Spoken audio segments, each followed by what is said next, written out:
ஆரம்பிங்கோ. இன்னைக்கு என்ன ஸ்பெஷல்? எல்லாருக்கும் நமஸ்காரம். நான் ஈஸ்ட் கிச்சன் பிரேமா மாமி பேசுறேன்.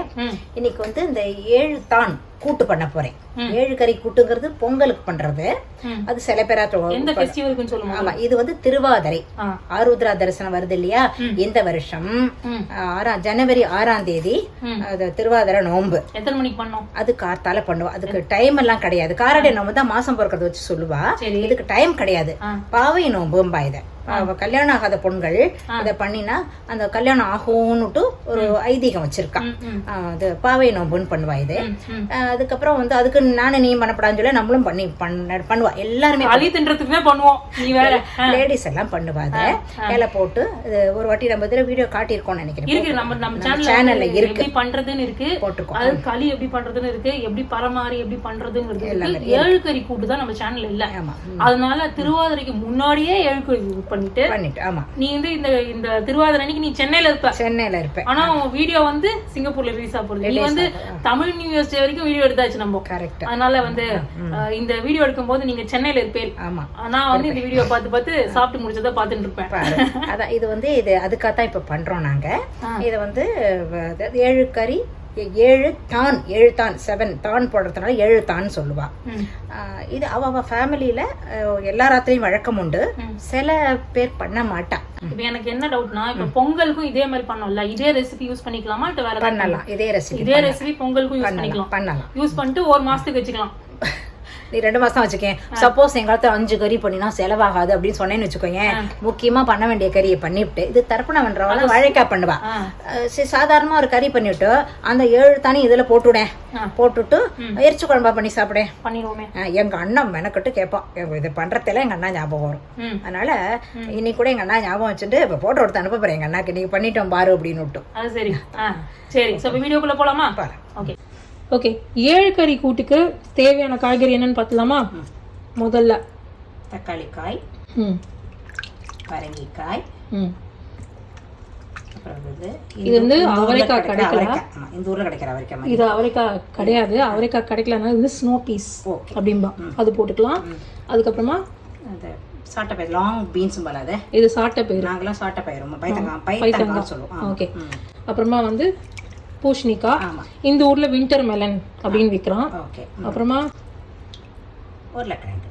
அப்புறமா வள்ளிக்கிழங்கு. பயங்கர ஸ்வீட்டா இருக்கு இந்த ஊர்ல. அதனால நம்ம இன்னைக்கு வந்து வெல்லம் போட வேண்டாம். சோ நீ ஏதோ இந்தியால இந்த அளவுக்கு ஸ்வீட்டா இல்ல, இவ்வளவு ஸ்வீட் இல்ல. நேற்றுக்கு ஒரு நாள் வத்த குழம்பு பண்ண பத்தியா? வத்த குழம்பு ஜென்ரலா வெல்லம் சில பேர் போட்டுப்பா. நீ பார்த்தா வெல்லம் போட்டாங்க பார்த்தா இந்த தானால பயங்கர ஸ்வீட். சோ 7 காய் எடுத்து இப்போ இந்த ஸ்னோ பீஸ்க்கு பதிலா நம்ம வந்து கத்திரிக்காய் கூட போட்டுக்கலாம். பட் இந்த ஊர் கத்திரிக்காய் ரொம்ப குழஞ்சி போயிடுறது அப்படிங்கறதுனால இந்த ஸ்னோ பீஸ் போட்டுக்கிறேன். சோ நம்ம குக் பண்ணும்போது வேற என்ன ஆல்டர்னேட்டிவ்ஸ் எல்லாம் நம்ம பேசணும். சரி, இப்போ வந்து காயெல்லாம் வந்து கம்ப்ளீட்டாக கட் பண்ணியாச்சு. இது வந்து சாட்டைப்பயிர் அப்படி கட் பண்ணியிருக்கேன். அதுக்கப்புறமா வந்து பரங்கிக்காய், தக்காளி, ஸ்னோ பீஸ், பம்கின் இதெல்லாம் கட் பண்ணியாச்சு. உருளைக்கிழங்கு கட் பண்ணியாச்சு. உருளைக்கிழங்கு வள்ளிக்கிழங்கு தண்ணியில் போட்டு வச்சாச்சு. ஸோ இப்போ வந்து ஒர்க்கிங் டேல தான் இது வரப்போகுது. அதனால வந்து இது எல்லாத்தையும் போட்டு அந்த கல்ச்சட்டியோ எந்த பாத்திரத்துலையோ குக் பண்ணி பாயில் பண்ணுறது தான் டைம் ஆகும். அதனால நம்ம வந்து இன்னும் ஈஸி வே, ஏன்னா ஒர்க்கிங் டே நிறைய பேர் சின்ன குழந்தையோட இருக்கால அவுட் சைட் இந்தியா, அவளுக்குலாம் ஈஸியாக இருக்கிறதுக்கு நம்ம ஸ்டீமிங் மெத்தட் யூஸ் பண்ண போகிறோம். ஸோ ஸ்டீம் பண்ணுறதுக்கு முதல்ல தண்ணி கொஞ்சம் கொதிக்க வச்சுட்டு, ஸ்டீமர் இல்லாதவா வந்து இட்லி பாத்திரத்தில் கூட வச்சுக்கலாம். ஓகே. ஸோ ஸ்டீமர் முதல்ல ஒரு ஸ்டீமர் வைக்கிறேன். கீழே வந்து நம்ம வந்து ஹார்ட் வெஜிடபிள்ஸ் தான் போடுறோம். எது? நம்ம உருளைக்கிழங்கு, அதுக்கப்புறமா வந்து வள்ளிக்கிழங்கு. இதுல தான் இருக்கிறதுலே ஹார்டஸ்ட். இப்படி அரேஞ்ச் பண்ணிடலாம். உப்பு இதுல சேர்க்கலாமா வேணாமா? ஸ்டீமர்ல போடலாம். ஏன்னா காயில பிடிக்கணும் இல்லையா? காயில பிடிக்கணும் கொஞ்சம். ஸோ இது ரெண்டுத்துக்கு தேவையான உப்பை முதல்ல சேர்த்துலாம். அப்படியே லேயரா சேர்த்துக்கலாம். அப்பதான் உப்பு கரெக்டா பிடிக்கும். இல்லாட்டி இப்ப நான் திருப்பி மிக்ஸ் பண்ணிட்டேன்னு வச்சுக்கோ, இதெல்லாம் மேல வந்துடும். ஸோ அதனால இதை போட்டுட்டு இதுக்கு தேவையான கொஞ்சமான உப்பு, எதுவும் இதுக்கு தேவையான உப்பை போட்டு நல்லா மிக்ஸ் பண்ணி மிக்ஸ் பண்ணிட்டு இதுக்கு மேல நெக்ஸ்ட் ஹார்ட் வெஜிடபிள் எது? இந்த சாட்டைப்பயிறு. ஸோ சாட்டைப்பயிரை மேல சேர்த்துட்டு இதுக்கு தேவையான உப்பு இது இந்த சேர்த்துக்கலாம். தக்காளி காய்ல சேர்க்கலாமா வேணாமா? தக்காளிக்கு எப்ப வேண்டாம். அதை மட்டும் கடைசியில் கொதிக்க விடும் இல்லையா? ரொம்ப குழஞ்சு போயிடும். ஆமா. இப்ப இது தள்ள வந்து இந்த இன்னொரு சைட்ல வந்து இந்த ஸ்னோ பீஸ். அவரைக்காய் யூஸ் பண்றவா அவரைக்காய் சேர்த்துக்கோங்க. இப்ப இதுக்கு தேவையான உப்பை சேர்த்துக்கலாம்.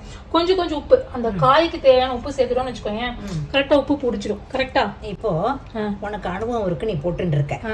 இந்த மாதிரி அனுபவம் இல்லாத என்ன பண்ண, ஒரு கிண்ணத்துல உப்பு எடுத்து வச்சுருந்தோம். ஆமா, எடுத்து வச்சுட்டு, அதாவது இந்த காய்க்கு மொத்தமாவே இந்த கூட்டுக்கு தேவையான உப்பு எடுத்து வச்சுட்டோ கொஞ்சம் கொஞ்சமா சேர்த்துக்கலாம். ஏன்னா துளி துளியா போட்டா எவ்வளவு உப்பு, நீ அனுபவம் இருக்கு, நீ போட்டு விடுற.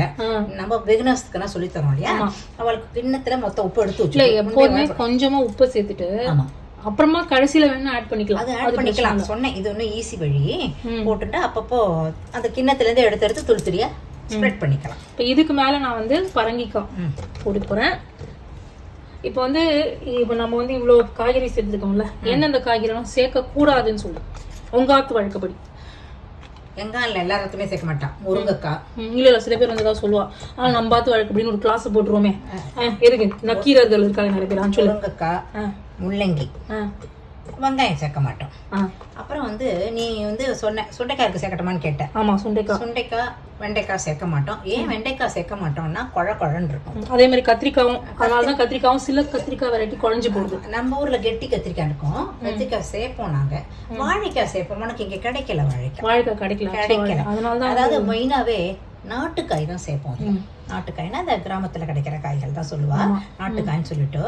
அதனால அதுல வந்து வாழைக்காய் சேர்ப்போம். எங்க நாட்டுல கிடைக்கிற காய் உங்க நாட்டுல கிடைக்கிற காய்கள் தான். வாழைக்காய் இல்ல கிடைக்கல, கிடைக்காத காயை விட்டுடுமே, நம்ம தான் என்ன கிடைக்கிறதோ அதை போட்டு போந்தா நம்ம சொல்லிருக்கோம் இல்லையா.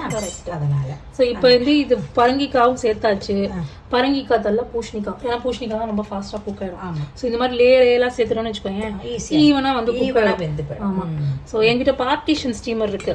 அந்த பார்ட்டிஷன் ஸ்டீமர்ல தனித்தனியா எடுத்துடலாம் வேணுங்கிற போது. பட் நிறைய பேர் அது இல்லாதனால இந்த மாதிரி நம்ம சொல்லி கொடுக்குறோம். நாங்க அந்த காலத்துல எங்களுக்கு ஸ்டீமரா இருந்தது, கச்சிட்டிலேயே என்ன பண்ணோம், துளிஜாலம் விட்டு. அந்த காலத்துல ஒர்க்கிங் டே அந்த ப்ராப்ளம்லாம் கிடையாது. அதனால வந்து என்ன பண்ணோம், அந்த இதுல கச்சிட்டிலேயே துளிஜாலம் விட்டு வேக விட்டுரு. இதுல இருந்து பருப்பு தனியா வேக வச்சுக்கணும். நம்ம வேக வச்சு வச்சுட்டாச்சு இப்போ. ஆமா. இப்போ இதை தனியா வச்சாச்சு. இப்போ இதை நம்ம மூடிட்டு ஒரு 6 மினிட்ஸ் பண்ண போறோம். ஏன்னா உருளைக்கிழங்கு 6 மினிட்ஸ் ஆகும். சோ மேல ஸ்டீம் வரதுக்குள்ள இது கரெக்டா இருக்கும். 6 மினிட்ஸ்க்கு நம்ம வந்து இதுல கொதிக்க விட போறோம் இல்லையா, அது இன்னும் கொஞ்சம் குக் ஆயிடும். கரெக்ட். ஸோ 6 மினிட்ஸ்க்கு நம்ம இதை ஸ்டீம் பண்ணலாம் மீடியம் ஃப்ளேம்ல. இப்போ வந்து இந்த 7 கறி கூட்டுக்கு தேவையான பருப்பை வந்து நைட்டே ஊற வச்சுட்டேன். துவரம்பருப்பு 1/2 கப்பு ஊற வச்சு ப்ரெஷர் குக் பண்ணி எடுத்துட்டேன். இந்த காயோட குவான்டிட்டி வந்து பார்த்தோன்னா தோராயமா 3.5 கப்பு காய் இருந்தது. அடுத்ததுக்கு நம்ம தேவையான புளியை கரைச்சி வச்சுட்டு இருக்கோம். எவ்வளவு புளிங்கிறத காமி ஒரு 1/2 டம்ளர் தண்ணியில கரைச்சி வச்சுட்டு இருக்கோம். இந்த அளவு இது ஒரு எலுமிச்சங்கான்னு சொல்லலாம். ஆமா. ஏன்னா வந்து தக்காளி போடுறோம் இல்லையா, தக்காளி காயில கொஞ்சம் புளிப்பு இருக்கும். அதனால தக்காளி காய் இல்லைன்னா இன்னும் கொஞ்சம் இந்த அளவு புளி எக்ஸ்ட்ரா போட்டுக்கலாம். ஓகே. இப்ப வறுத்து அரைக்கிறதுக்கான சாமான் சொல்றேன். 1.5 டேபிள் ஸ்பூன்னா 15 ml. ஸோ இந்த 1.5 டேபிள் ஸ்பூன்ல கடலைப்பருப்பு, 1.5 டேபிள் ஸ்பூன்ல தனியா, ஒரு 10 மிளகு, காரத்துக்கு ஏற்ற மாதிரி வத்த மிளகா. ஒவ்வொரு வத்த மிளகா ஒரு டேஸ்ட் வருது. இது இந்த வத்த மிளகா 4 எடுத்து வச்சிருக்கோம். ஆமா. அது தவிர நம்ம வந்து பச்சை மிளகா ஒன்று வந்து ஃபிளேவருக்கு அப்புறம் சேர்க்க போறோம். ஸோ அதனால இப்போ இது போட்டுறேன். இது நம்ம ஃபர்ஸ்ட் ஒன்னா போட்டு வறுத்துட்டு கடைசியா வந்து வெந்தயம், இது படபடன்னு வெடிச்சுடும். ஆமா. அதனால கடைசியில 1/4 டீஸ்பூன் வெந்தயம். இதெல்லாம் வந்து 3.5 கப்பு காய்க்கான கணக்கு. அப்புறம் தேங்காய் அஃப்கோர்ஸ் 1/4 கப்பு தேங்காய். இதை போட்டு வறுத்துடலாம். இது நம்ம பண்ணிட்டே இருக்கும்போது இப்போ பேசினா என்ன இருக்குன்னா சவுண்ட் சரியா கேட்க மாட்டேங்குது. இந்த வீடியோல பார்த்தேன். இதுல வந்து கொஞ்சோண்டு எண்ணெய் சும்மா வறுக்கிறதுக்கு கொஞ்சம் வறுபடுறதுக்கு லோ ஃப்ளேம்ல நம்ம வறுக்க போறோம். வறுக்கும்போதே கடலைப்பருப்பு கடல் மாறும், தனியா வாசனை வந்துடும். ஆமா. பெருங்காய பொடி எப்போ போடுறது? கடைசியா மேல தூவிடலாம். ஆமா. இப்போ இது நல்லா வறுத்தாச்சு. இப்போ வந்து இதுல வந்து வெந்தயத்தை போடுறோம். ஒரு படபடன் வெடிக்கும். அப்புறம் இது தள்ளியே வந்து பெருங்காயத்தை போடுறோம். சுமாரா ஒரு 1/4 டீஸ்பூன். வேணா ஜாஸ்தி போட்டுக்கணும்னா போட்டுக்கலாம், சாய்ஸ். வறுத்தாச்சு. இப்போ நம்ம வந்து தேங்காய் 1/4 கப்பு தேங்காய். ஸோ 1/4 கப்பு தேங்காவை இந்த மாதிரி சேர்த்துடுறேன். கேஸ் ஆஃப் பண்ணிட்டு நம்ம வறுக்கிறோம். ஒட்டை வழிச்சு. இது வந்து ஃப்ரோசன் தேங்காய் டீப் ஃப்ராஸ்ட் பண்ணி எடுத்து வச்சிருக்கேன். தேங்காய் எப்படி ஸ்டோர் பண்றதுங்கிற வீடியோ வந்து ஆல்ரெடி நம்ம சேனல்ல இருக்கு. கேஸ் ஆஃப் பண்ணிட்டு வறுத்தா போறோம். இப்போ இந்த தேங்காயை வந்து சில பேருக்கு செவக்க வறுத்துருவோம். செவக்க வறுக்கணுங்கிறது இல்லை, கொஞ்சம் அந்த மைசூர் போனாலே போதும். சவக்க விட்டா அது ஒரு டேஸ்ட், அது வாசனை தனியா இருக்கும். ஆமா, இது வந்து ஒரு டேஸ்ட். ஸோ இதை மிக்சியில போட்டு மெய்யாட்டம் அரைக்கணும். ஓகே, நம்ம கவுச்சடிப்பை சமைக்க போறோம். 15 ml நல்லெண்ணெய். இது போறோம். நம்ம இதெல்லாம் ஸ்டீம் பண்ணியாச்சு. வேணும்னா இன்க்ரீஸ் பண்றோம், இன்க்ரீஸ் பண்ணிட்டோம். எண்ணெய் நல்லா சூடாகட்டும். எண்ணெய் நல்லா சூடாக எடுத்து இதில் கடுகு போடுறேன். கடுகு வெடிச்சாச்சு. கருவேப்பிலை, பச்சை மிளகா, மஞ்சள் பொடி, உடனேவே காய், நம்ம வேக வச்ச காய் எல்லாத்தையும் போட்டுடலாம். புளி தண்ணி விட்டுருக்கேன், 2.5 கப்பு புளி தண்ணி. அதாவது நம்ம கரைச்சி வச்ச புளி தண்ணியை 2.5 கப்பில் கரைச்சிட்டு விட்டுருக்கேன். இப்போ இது தள்ள 7வது ஒரு வெஜிடபிள் இருக்கே, அது மறந்துட்டோம், தக்காளி, அதை போட்டுடலாம். இப்போ வந்து ஃப்ரிட்ஜில் பார்த்தேன், மறந்து போயிட்டேன் உன்ட்ட கேட்கறதுக்கு. என்கிட்ட பலாக்கொட்டை இருக்கு, பலாக்கொட்டை யூஸ் பண்ணலாமோ? பலாக்கொட்டை சாம்பார் யூஸ் பண்ணலாம். பட் இந்த சீசன்ல பலாக்கொட்டை கிடைக்காது. நீ ப்ரிசர்வ் பண்ணி ஃப்ரீசர்ல வச்சிருக்கேன். போட்டுக்கலாம். இல்ல இந்த இதுக்கு டூஸ் அண்ட் டோன்ட்ஸ், ஏன்னா நிறைய பேர் ப்ரிசர்வ் பண்ணி வச்சுக்கிறாங்க. போட்டுக்கலாம், போடலாம். இது வந்து உனக்கு இதுதான் இந்த சீசன்ல கிடைக்காது. ஆமா. சரி, இப்போ நான் இதுல வந்து உப்பு சேர்க்க போறேன். தேவையான அளவு முதல்ல காய்க்கெல்லாம் போட்டுட்டு அதுக்கு தகுந்த மாதிரி போட்டுக்கலாம். ஆமா, தேவையான அளவு உப்பு. நல்லா கொதிக்கட்டும். இந்த புளி பச்சை வாசனை போனோம். காயை பத்தி கவலையில வெந்து போயிடுது. ஆமா, புளி பச்சை வாசனை போன உடனே காய் வந்து நம்ம வந்து ஒரு 6 minutes தான் வேக வச்சிருக்கோம். ஆனால் ஃபுல்லாலாம் வந்து ஃபுல்லா வேகல. ஆல்மோஸ்ட் 75% வேந்திருக்கு. ஸோ 6 minutes போகும், அதுக்கு மேலே இருக்காதீங்க. இது வந்து ஒரு 5 minutesல புளி வாசனை போயிடும். கரெக்டா? ஸோ அதனால அதுக்குள்ள நம்ம அரைச்சின்னு வந்துருவோம். அந்த தேங்காய் விழுத அந்த ஆறி எடுத்து இதை அப்பப்போ கிளறி விட்டுக்கலாம். ஸோ இப்போ வந்து கரெக்டாக ஒரு 6 நிமிஷம் எடுத்து காயெல்லாம் பர்ஃபெக்டாக வந்துடுது. இந்த தக்காளிக்காய் கூட ஆல்மோஸ்ட் குக். இப்போ அடுத்து போட போகிற ஸ்டெப்ஸ்க்குள்ள அது ஃபுல்லாக குக் ஆகிடும். ஆமாம். இப்போ இதில் இப்போ வந்து நம்ம இந்த அரைச்சி வச்ச பேஸ்ட்டு சேர்க்க போகிறோமா? அலம்பி கூட இல்லை, அலம்புறதுக்கு நம்ம காய் வேக வச்ச மாதிரி கீழே இருக்கிற தண்ணி கூட எடுத்துக்கலாம். ஸோ அதனால் அதை தான் எடுத்துகிட்டு போகிறேன். ஸோ இதை வந்து இப்போ போட்டுட்டேன். இந்த காயில் வந்து கீழே வேக வச்ச தண்ணி அது ரசத்துக்குலாம் ரொம்ப நல்லா இருக்கும். ஸோ இதே இதில் விட்டுண்டு சுமாராக ஒரு அரை குடிச்சிடலாம். ஆமாம்மா, சூப்பாகவும் குடிச்சுனா இப்போ இது இருக்குங்கிறதுனால தான் போடுறோம். இப்போ இது வந்து அந்த தண்ணி தான் ஆறி எடுத்து. ஸோ இப்போ வந்து இதில் ஒரு அரை கப்பு கொஞ்சம் கம்மியாக எடுத்து அரை கப்பு தண்ணி இதை போட்டு நல்லா மிக்ஸ் பண்ணிவிட்டு அடுத்து நம்ம பருப்பை சேர்க்க வேண்டியதான். ஒரு 2 நிமிஷம் கொதிக்கட்டும். இது 2 நிமிஷம் கொதிச்சு வறுத்தா கூட சேர்ந்து கொதிக்கணும். சரி, இப்போ சில பேர் சில கேள்வி கேட்டிருக்கா. ஒருத்தர் சொன்னா நான் பண்ணா ரொம்ப திக்காயிடுறதுன்னா, ஸோ அதுக்கு ரீசன் வந்து இதுல வந்து நம்ம நிறைய ஸ்டார்ச் பேஸ் வெஜிடபிள் யூஸ் பண்ணிருக்கோம். கரெக்டா? அதுவும் ஒன்று இருக்கலாம். பருப்பு கம்மியா போட்டுக்கணும். ஓ, ஓகே. அதாவது சாதாரணமாவே நம்ம ஆத்துல சாம்பார் பண்றோம்ல, அரைச்சு கொட்டின சாம்பாருக்கு பருப்பு கம்மியா போட்டுனா போறோம். ஏன்னா அந்த கடலைப்பருப்பு எல்லாமே அதை திக்கனிங் பண்ணும் தெரியுமா? கேமரா பார்த்து பேசு. கேமரா போட்டுருக்கேன். அதை திக்கனிங் பண்ண தெரியுமா? கெட்டியா போகும். சில பேர் இதுல வந்து அரிசி கூட வறுக்கறதை அரிசி கூட போட்டுப்பா. அரிசிமா கரைச்சி விடுவா ஒரு காலத்துல. இப்பெல்லாம் நம்ம அரிசிமா கரைச்சி விடுறோம். ஆல்ரெடி கிழங்கு இருக்கு இல்லையா? கிழங்கு மட்டும் இல்ல, இந்த கச்சிட்டில பண்றதுலாம் என்ன ஆகுதுன்னா அதுவே தனி திக்காடுது. அப்ப திக்காகட்ட கூட அணைச்சதுக்கு அப்புறம் நல்லா திக்காயிடுது. அரிசிமா அவசியமே இல்ல. சில பேர் இந்த வறுத்து அரைக்கும் போது அரிசி கூட சேர்த்து வறுத்துப்பா. நம்ம அதெல்லாம் இப்ப பண்ணல. அவளுக்கு திக்கா இருக்கிற காரணம் வந்து பருப்பு கொஞ்சம் குறைச்சி சேர்த்துக்கணும். அப்புறம் வந்து அந்த மசாலா போடுறோம் பத்தியா, அதுல கடலைப்பருப்பு கொஞ்சம் குறைச்சிக்கலாம், தனியா கொஞ்சம் குறைச்சிக்கலாம். காய்கறிக்கு ஏத்த மாதிரி மாறும். மட்டும் என்ன ஸ்கிரீன்ல வருது? நானும் ஸ்கிரீன்ல வரேன். வா நான் ஸ்கிரீன்லயே வருது இல்ல. வந்து நீங்க வந்ததுல இருந்து கேமராமேனு. ஆமா, எப்பவுமே நான் தான் கேமராமேன். சரி, நல்ல கொதி வந்துடுது. இப்போ நான் வந்து கேமரா வந்து திருப்பிக்கிறேன். கலரி விடு.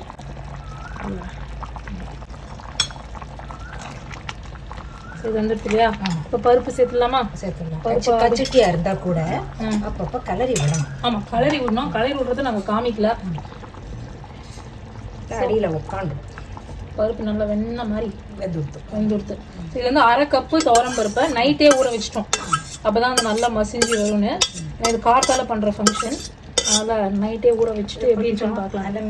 அலம்பி அதே தண்ணி விட்டு அலம்பி.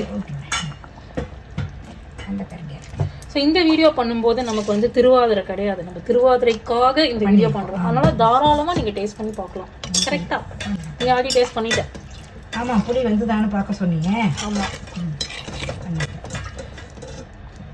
கூட்டு மாதிரி இருக்கும். 7 கறி கூட்டுன்னு தான் சொல்லுவா, சாம்பார்னு சொல்ல மாட்டேன். 7 கறி, 7 கான் கூட்டு, 7 கறி கூட்டுன்னு 2 சொன்னீங்க. அது என்ன? அது வந்து இதுக்கு வந்து தானுன்னா காய் போடுறோம் இல்லையா, சரி. அதை வந்து 7 தான் கூட்டுன்னு சொல்லுவா. 7 கறி கூட்டுங்கிறது வந்து பொங்கல் பண்ணுவா. அதாவது ஒரு ஃபேமிலியில ஒரு மாதிரி. இப்போ என் பிறந்தாத்துல பொங்கல் அன்னைக்கு குழம்பு பண்ணுவா. பூசணிக்காயோ ஏதோ போட்டு பூசணிக்காய் சாம்பார் பண்ணிவிட்டு கறி வந்து அன்னைக்கு வந்து புது காய் கிழங்கெல்லாம் போடுவா.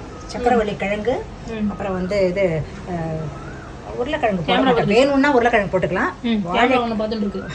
வாழைக்காய் கறி பண்ணுவோம் அன்னைக்கு அம்மா இது தர்ப்பணம் பண்றதுனால பொங்கல் அன்னைக்கு.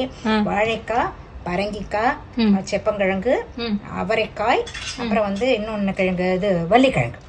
அது எல்லாமே கறி தனித்தனியா பண்ணி வச்சுப்பா. வச்சுட்டு அதெல்லாம சுவாமிக்கு நைவேத்தியம் பண்ணுவா. பொங்கலுக்கு சொல்றேன். பண்ணிட்டு இந்த சாம்பார் அரைச்சு குட்டி சாம்பார் பண்ணி எல்லாம் சாப்பிட்டு பிறந்தாத்திர சொல்றேன்.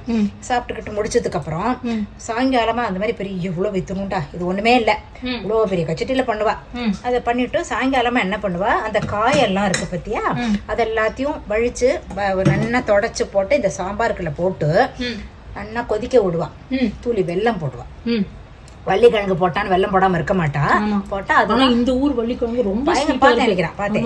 இதுல வந்து இந்த தண்ணி கொஞ்சம் விட்டுறேன். ஸோ சிங்கப்பூர்காரெல்லாம் சொல்லிட்டேன், நம்ம வள்ளிக்கிழங்கு ஓவர் ஸ்வீட், அதனால கொஞ்சம் வெல்லத்தை போடாம பண்ணினாலே பெட்டர்.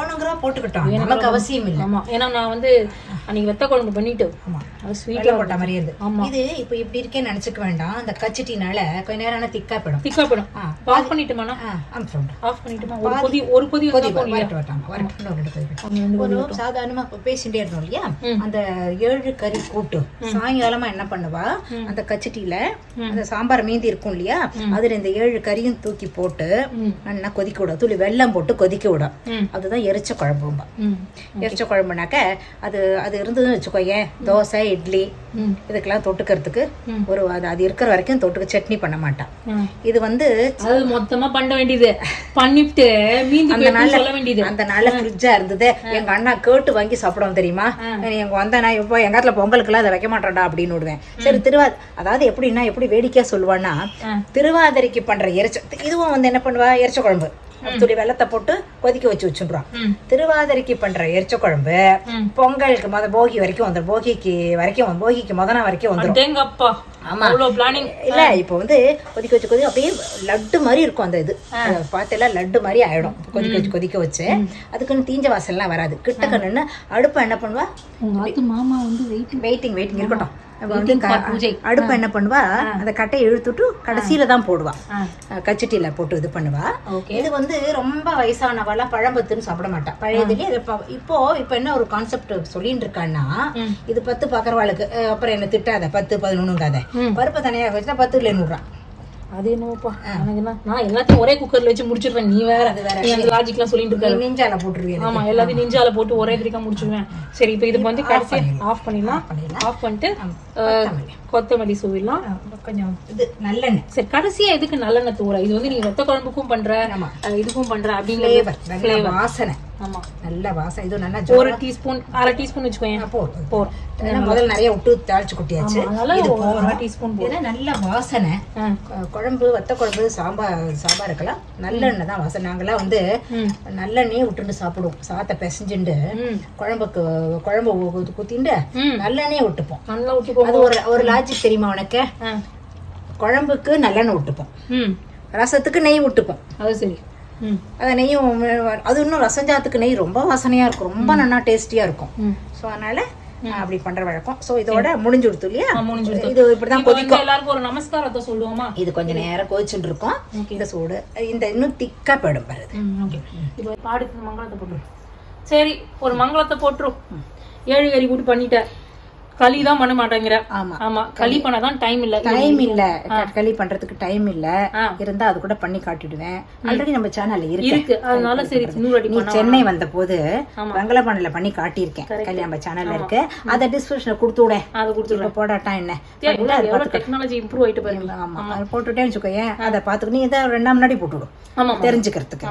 பண்ணி ஆடி கழிச்சாஞ்சனா கோடி கழிச்சு கும்பிடுவாம்பா. அந்த மாதிரி. இது என்ன பழமொழி புதுசா இருக்கு? ஆடி கழித்தாஞ்ச கொஞ்ச நாள் கோடி வச்சு கும்பிட்டான்னு விட்டு ஆடி மாசம் ஆனதுக்கு அப்புறம் பண்டிகை கொண்டாடலாம். அது பண்ணாத, பண்டிகை முன்னாடியே போட்டா குழந்தைகள்லாம் பிகினர்ஸுக்கெல்லாம் இப்ப கல்யாணம் ஆகி ஃபாரின் இருக்கா இல்லையா, அவெல்லாம் கத்துக்கலாம். அவளை சாப்பிட்டு நான் ஒரு நாள் எக்ஸ்ட்ரா சாப்பிடலாம். ஓகே, சரி, இதோட வீடியோ முடிச்சுப்போம். ட்ரை பண்ணி பார்த்தீங்கன்னா கண்டிப்பா வந்து கமெண்ட் செக்ஷன்ல போடுங்க. எப்படி இருந்துன்னு சொல்லுங்க. இனிமே உங்களுக்கு எல்லாம் உபயோகமா தான் இருக்கும். அது அவத்து வழக்கத்தையும் தெரிஞ்சுக்கோங்க, எப்படி பண்ணணுங்க தெரிஞ்சுட்டு பண்ணுங்க. மறுபடியும் இன்னொரு வீடியோல சந்திக்கிறேன். வணக்கம்.